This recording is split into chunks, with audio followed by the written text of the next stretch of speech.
Yes, Commander? Is there something you need? How did you end up serving on an Alliance ship? I enlisted right out of med school. Earth always seemed boring to me. Too safe, too secure.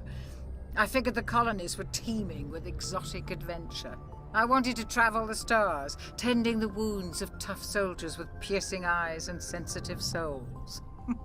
Turns out military life isn't quite as romantic as I'd imagined. But humanity needs the Alliance if we want to keep expanding through the Traverse, and the Alliance always needs good doctors. So I stayed on to do my part. Ever think you made the wrong choice? Sometimes I think about opening a private practice back on Earth, or maybe taking a position at one of the new med centers out in the colonies. But there's something special about working on soldiers. If I left the Alliance now, I'd feel like I was abandoning them. How well do you know the Lieutenant? I'd never worked with him before this mission. But he has an impressive service record, over a dozen special commendations. Tends to keep to himself, though. Maybe because of the headaches. It's not easy being an L2. What does that have to do with it? Well, most biotics now use the L3 implants. Lieutenant Alenko was wired with the old L2 configuration. Sometimes there are complications. What kind of complications? Severe mental disabilities, insanity, crippling physical pain. There's a long list of horrific side effects. Caden's lucky. He just gets migraines. I should go. Goodbye, Commander.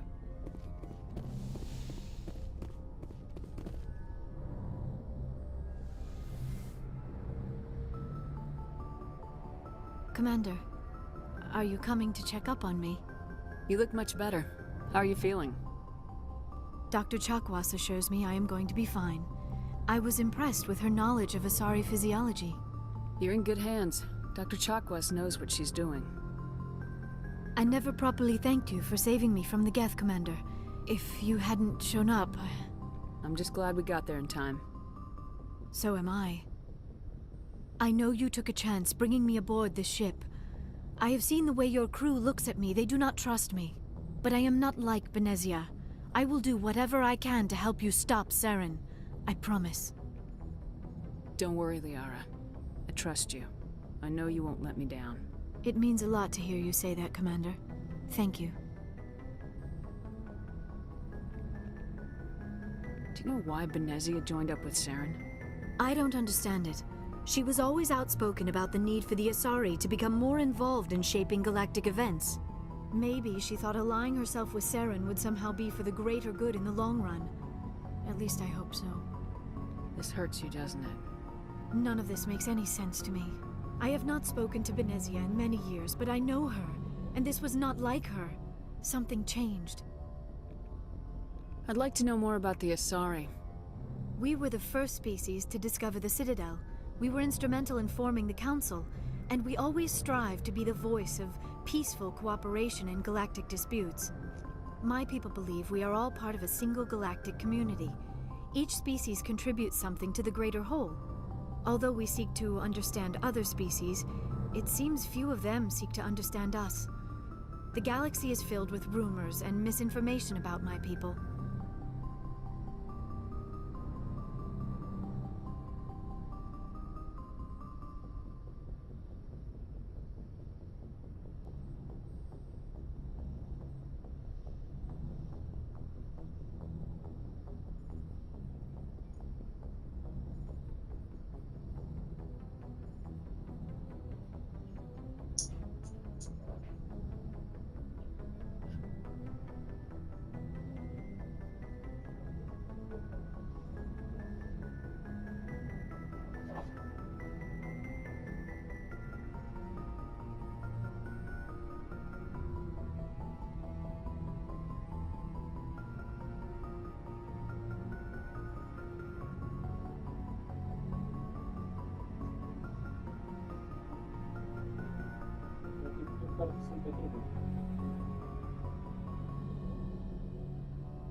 Like what?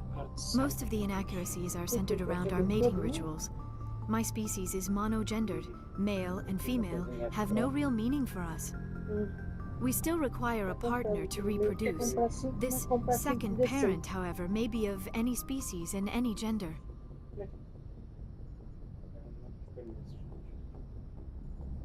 Esse ainda durou 2 semanas. O outro nem uma semana durou. I don't understand. Your species can mate with anyone? Mating is not quite the proper term, not as you understand it. Physical contact may or may not be involved, but it is not an essential element of the union. The true connection is mental. Our physiology allows us to meld with other beings. We can touch the very depths of their minds. We explore the genetic memory of their species. We share the most basic elements of their individual and racial identities. We then pass these traits on to our daughters. It is how we learn to grow as a species and how we develop a greater understanding of other races. What happens to your partner after the union? Every relationship is different. Some unions are a single encounter with both parents parting ways afterwards.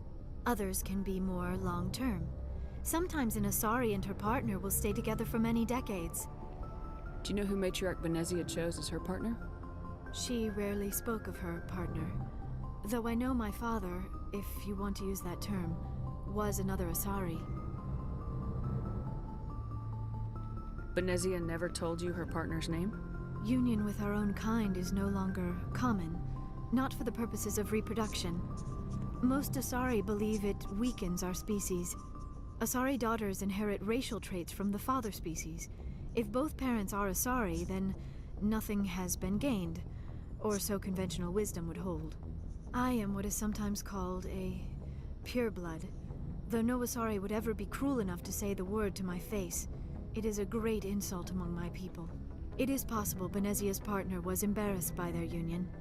She may have been too ashamed to publicly acknowledge me as her offspring. Maybe she wanted to meet you but couldn't. Something could have happened to her. Maybe she passed away. You might be right. I hope you are. But I have no way to know for sure. Benezia never spoke of her partner. Whatever happened, it caused her too much pain to dwell on it. She raised me by herself, though that is not uncommon. Many Asari raise their children alone, particularly if the father species is short-lived.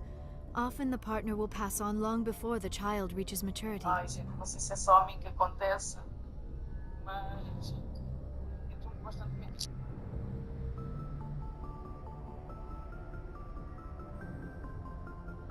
You Asari live for 1,000 years. What happens when your partner dies? Few sapient species live as long as my kind. We have learned to take a philosophical approach to our unions. We do not focus on the inevitable loss of our partners. Instead, we enjoy the time we spend with them. And even after they're gone, a part of them lives on in us. The union is a connection that transcends both time and space.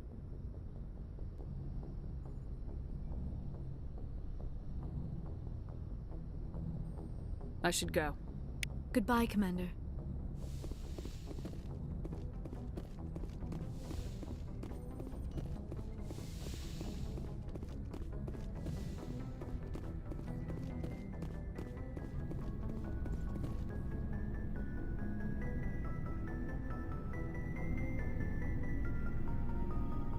Commander, do you have a minute? I always make time for my officers.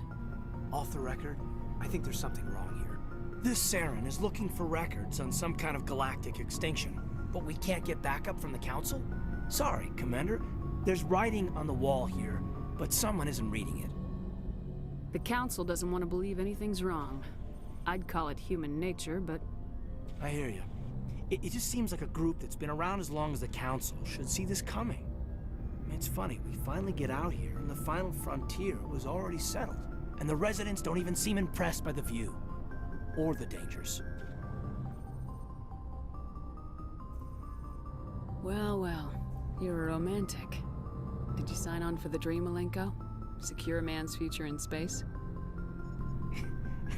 Yeah, I read a lot of those books when I was a kid, where the hero goes to space to prove himself worthy of a woman he loves, or, you know, for justice.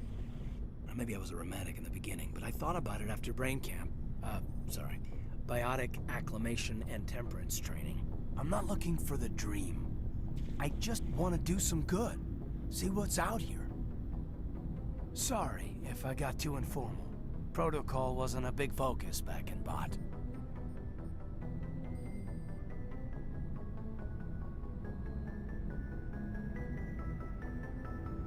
Tell me about it. Biotic acclimation and temperance didn't last past the airlock. To the kids they hauled in, it was brain camp. Sorry, hauled in is unkind. We were encouraged to commit to an evaluation of our abilities so an understanding of biotics could be compiled. There are worse results of accidental exposure to element 0 in the womb. Beats the brain tumors some kids grew up with. Is there some question about how you were exposed? My mother was downwind of a transport crash. It was before there were human biotics, a little after the discovery of the Martian ruins. It only gets iffy around 63 when kinetics was running out of first-gen subjects. Until then, they'd relied on accidentals. A bunch of guys in suits show up at your door after school, and next thing you know, you're out on Jump Zero. Jump Zero's a long way from home. What was it like? The grand gateway to humanity looks a lot better in the vids. Anyway, this was supposed to be a casual debrief, not a bull session about stuff that happened years ago. We have to depend on each other in combat. I like knowing what kind of man I have at my back. I understand, ma'am. I won't let you down. You, make a habit of getting this personal with everyone? No, I don't. We'll talk again later. I'll need some time to process that, Commander. But, yeah, I'd like that.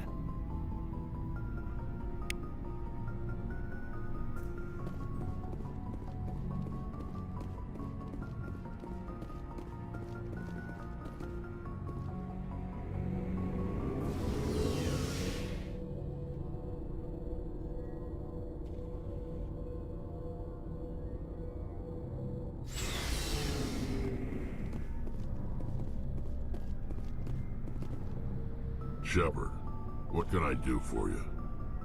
What's your story, Rex? There's no story. Go ask the Quarian if you want stories. You Krogans live for centuries. Don't tell me you haven't had a few interesting adventures. Well, there was this one time the Turians almost wiped out our entire race. That was fun. I heard about that. You know, they almost did the same to us. It's not the same. It seems pretty much the same to me. So your people were infected with a genetic mutation? An infection that makes only a few in 1,000 children survive birth? And I suppose it's destroying your entire species? I suppose it isn't all the same. I don't expect you to understand, but don't compare humanity's fate with the Krogan. Sorry, Rex. I wasn't trying to get you upset. Your ignorance doesn't upset me, Sheppard. As for the Krogan, I gave up on them long ago. The genophage infected us, but it's not what's killing us. Are your people really dying? We're sure not getting any stronger. We're too spread out. None of us are interested in staying in our own system. Lots of species have left their homes and prospered. But they go to colonize new worlds. We're not settlers. We're warriors. We want to fight. So we leave. Hire ourselves out. And most of us never go back. What can you tell me about the genophage? Ask the Solarians if you want details. They made it. All I know, it makes breeding nearly impossible. Thousands die in stillbirth, and most never get that far. Every Krogan is infected. Every one. and no one's rushing to find a cure. Why don't the Krogan try to find a cure? When was the last time you saw a Krogan scientist? You ask a Krogan, would he rather find a cure for the genophage or fight for credits? He'll choose fighting every time. It's just who we are, Sheppard. I can't change that. Nobody can. So long, Rex. Sheppard. Commander, nice work out there. I knew working with the Spectre would be better than life at CSEC. Have you worked with the Spectre before? Well, no, but I know what they're like. Spectres make their own rules. You're free to handle things your way. At CSEC, you're buried by rules. The damn bureaucrats are always on your back.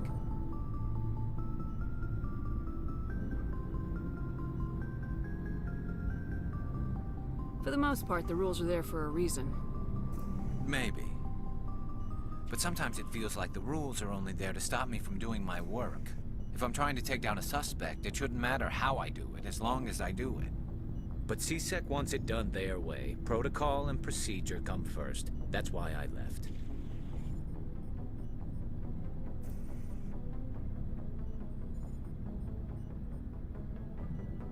So you just quit because you didn't like the way they do things? There's more to it than that. It didn't start out bad, but as I rose in ranks, I got saddled with more and more red tape. CSEC's handling of Saren was typical. I just couldn't take it anymore. I hate leaving. I hope you made the right choice. I'd hate for you to regret it later. Well, that's sort of why I teamed up with you. It's a chance for me to get off the Citadel, see how things are done outside CSEC. Either way, I plan to make the most of this. And without CSEC headquarters looking over my shoulder, well, maybe I can get the job done my way for a change.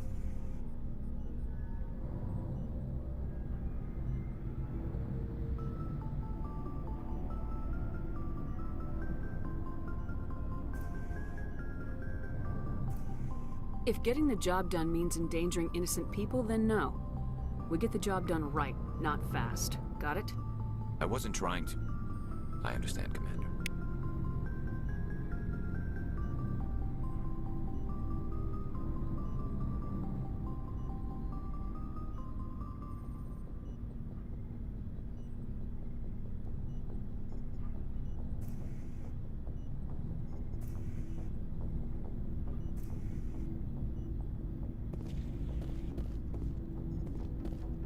Commander? What's your opinion of the last mission? Not sure I buy Dr. Tassoni's story about her and her mom not talking. They're family, right? I think she's being straight with us. Or at least I don't think she lies very often. Yeah, she's probably really bad at it. Too bad those ruins got destroyed. I mean, they lasted thousands of years. That's impressive. Do you have a few minutes to talk? One-on-one? Sure. I was hoping to get a minute of your time off the record. I keep an open door policy. If you have any concerns, lay them on me. All right. I know things are different aboard the Normandy, but I'm concerned about the aliens, Vicarian and Rex. With all due respect, Commander, should they have full access to the ship? They may not serve the Alliance, Chief, but they're allies. At least as far as Saren goes. This is the most advanced ship in the Alliance Navy. I don't think we should give them free rein to poke around the vital systems. Engines, sensors, weapons.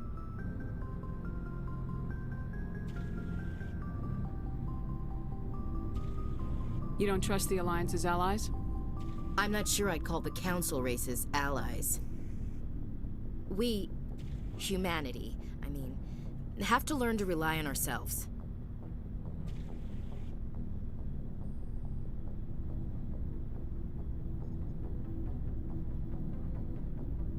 Standing up for ourselves doesn't mean standing alone. I don't think we should turn down allies. I just think we shouldn't bet everything on them staying allies. As noble as the Council members seem now, if their backs are against the wall, they'll abandon us.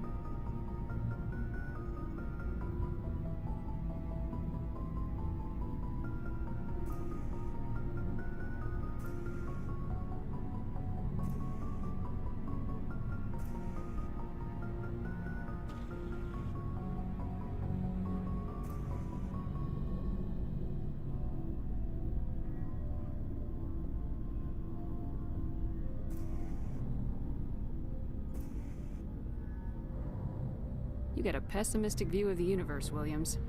A pessimist is what an optimist calls a realist. Look, if you're fighting a bear and the only way for you to survive is to sick your dog on it and run, you'll do it. As much as you love your dog, it isn't human. It's not racism, not really. Members of their species will always be more important to them than humans are.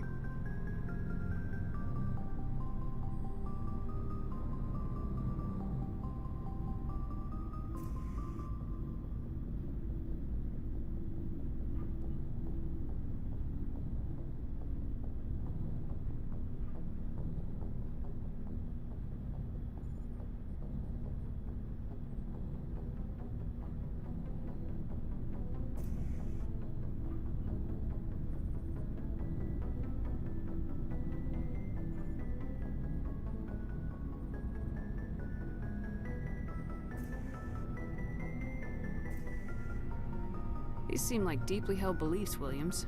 What made you think this way? My family's defended the Alliance since it was founded. My father, grandfather, great-grandmother, they all picked up a rifle and swore the oath of service. I guess we just tend to think of Earth's interests as our own.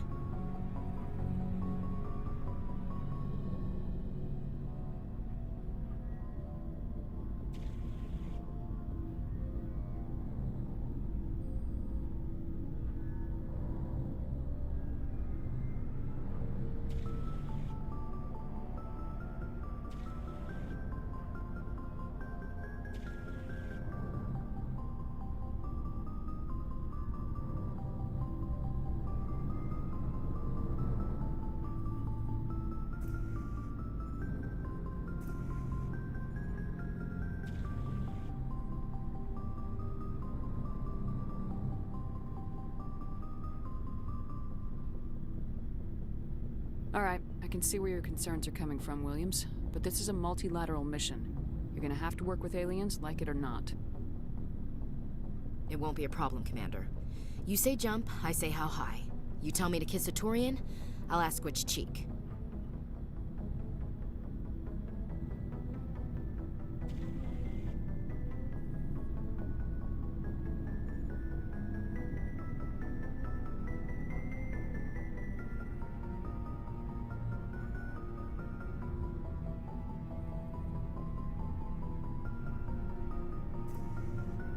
I don't think kissing Turians will be necessary. You never know, Commander. Do you have a few minutes to talk? One-on-one? I'm sorry, Commander. I need to get my duties squared away. I wouldn't mind talking more later, though. Dismissed, Chief. Ma'am.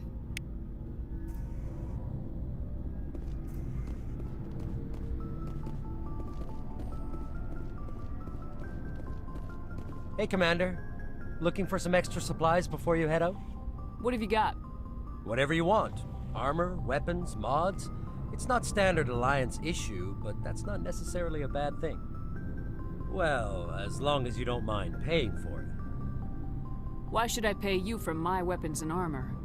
My stuff doesn't come from the Alliance. I have to purchase it myself, and it's not cheap. Hell, the licenses alone have set me back more than I'd like. But no licenses, no goods. Without the goods, I'm out of a job. What are licenses? Why do you need them? Manufacturers sell licenses. Each license allows me to buy and sell a certain brand of products. I already have several basic ones, but you'll need to buy more if you want me to bring in different brands. Many of the best licenses are hard to get, but they're well worth the cost if you can find them.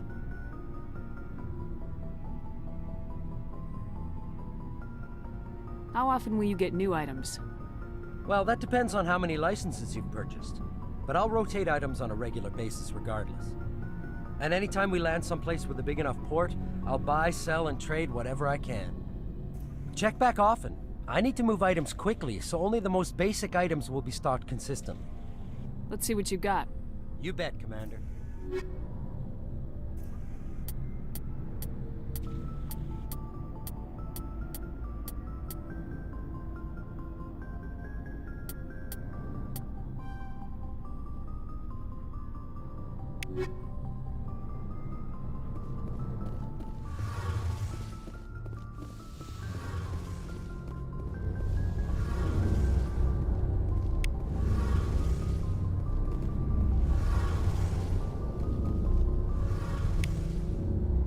Hey, Commander, you know that Quarian, Tally?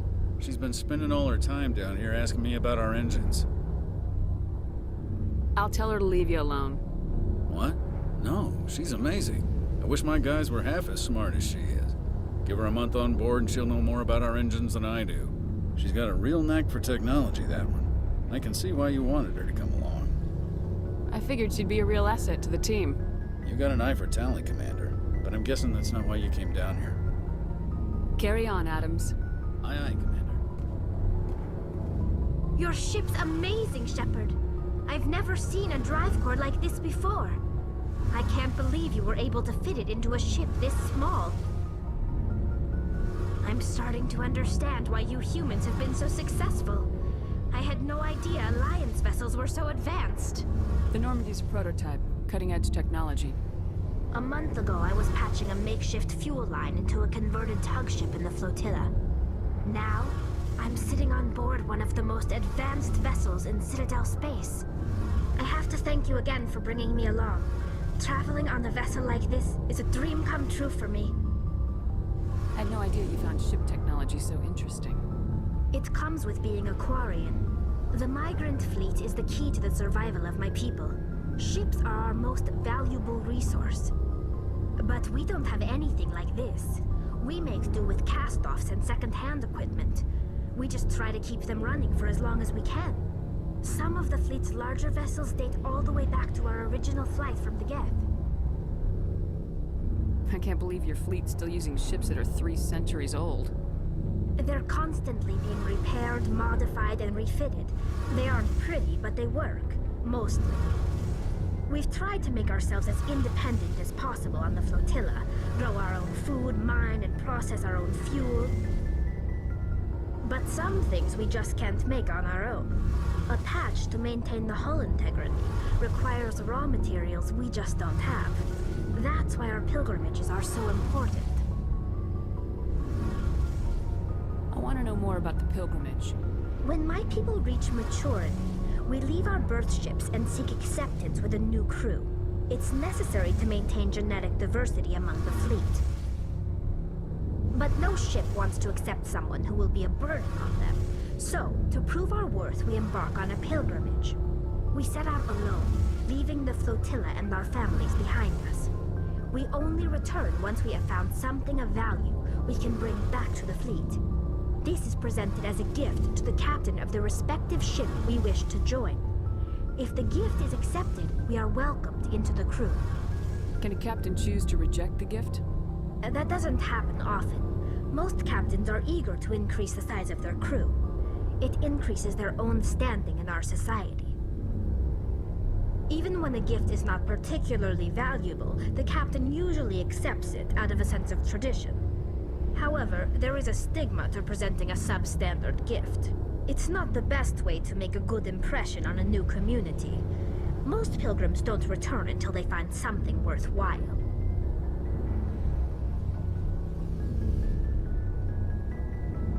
I want to talk about something else. Like what? I want to know more about the Geth. I doubt I can tell you anything you don't already know. It's been almost 3 centuries since they drove my people into exile. All I know is the story of their origins. What they were when we created them, and how they turned on us. Interesting. The Geth were originally created to serve as an automated manual labor force. Initially, their intelligence was as limited as any VI. Over time, we made small modifications to their programming to allow them to perform more varied and complex tasks, bringing them closer and closer to true AI status. How come the Council didn't step in and stop you? This wasn't true AI research. We may have been skirting the bounds of the law, but we never did anything that was actually illegal. The changes were so insignificant, so gradual, that we were able to control them. Or so we thought. But one thing we underestimated was the power of the neural network. 1 million Geth thinking simultaneously created an inherently unstable matrix. So the Geth share brainpower? Many of the Geth's logic systems were designed to work in concert with other nearby Geth. Basically, the more of them you have in the group, the smarter they are. So there's some sort of group consciousness. No, nothing like that. They cannot share sensory data or information. Their programming cannot handle that much simultaneous input. Each Geth maintains an individual awareness and identity. The neural network only operates on a process-based level. It's basically the synthetic equivalent of a subconscious. But when they're in close proximity, they can coordinate low-level functional processes, freeing up more capacity for original or independent thought. What made them rebel? As we built more and more Geth, their effective intelligence became more sophisticated, more abstract. One day, a Geth began to ask its Quarian overseer questions about the nature of its existence. Am I alive? Why am I here? What is my purpose? As you can imagine, this caused a near panic among my people. What did you do? It was inevitable the newly sentient Geth would rebel against their situation. We knew they would rise up against us, so we acted first. A general order went out across all Quarian-controlled systems to permanently deactivate all Geth. The Geth responded to this order violently. Hey, you can't blame them for fighting for their survival. We had no other choice. The Geth were already on the verge of revolution. By acting quickly, we had a chance to end the war before it began. The hope was that most of the Geth would still be little more than machines, incapable of organized resistance. But they had progressed much further than anyone anticipated. The war was long and bloody.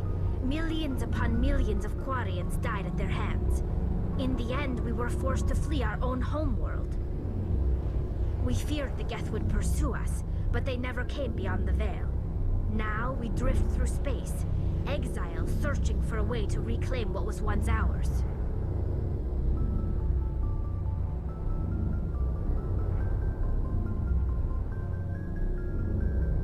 It's hard to feel sorry for you.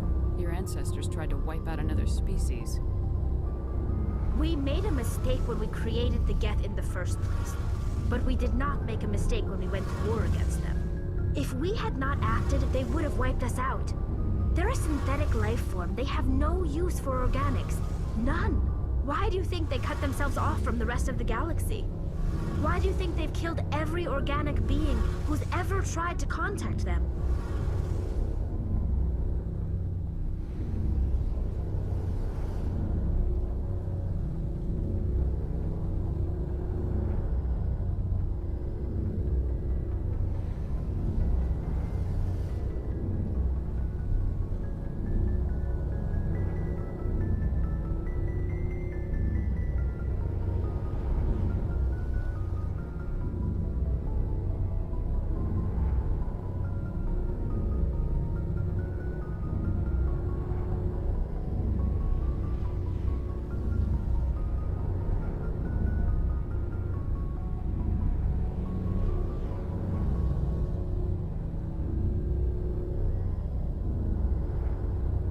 Make a good point. I'm sorry. I didn't mean to get so worked up. Most Quarians tend to have pretty strong opinions about the Geth. I should go. See you later.